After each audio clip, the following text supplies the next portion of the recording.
Not everything needs a 47-step SOP. I know, game changer.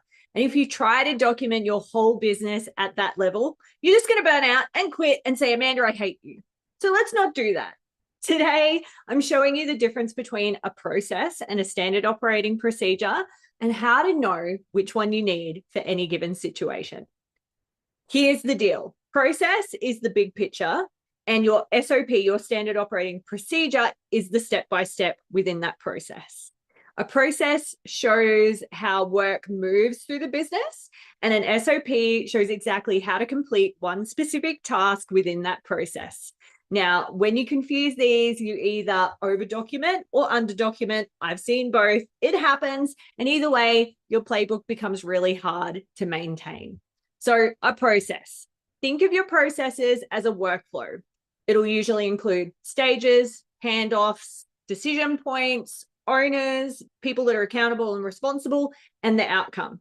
So great example would be your client onboarding process, your sales process, refund process, hiring process, and your processes answer the question, what happens from start to finish? Now, an SOP, your standard operating procedure, is one piece inside that process. Starting to see this clearly now? It's cool, right? Now, examples. So in client onboarding, the SOP would be create a client folder. The SOP would be send a welcome email. The SOP would be set up a project in your project management tool. An SOP for scheduling a kickoff call. SOPs answers, how do I do a specific step correctly? How do I know which one I need? Great question. Here's the rule. If something involves multiple steps, multiple people, multiple handoffs, or multiple decisions, start with a process map.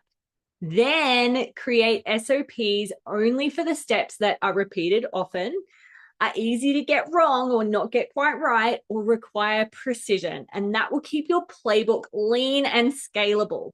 So your action step for today is to pick one workflow in your business, write the stages from start to finish. That's your process. Then circle 2 steps that people mess up the most or are unsure of the most, and those will become your SOPs that you create today.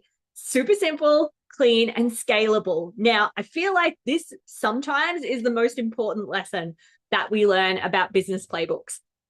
Next video, we're talking about organizing processes so your playbook stays easy to use as you grow. Thanks for tuning in, and we'll see you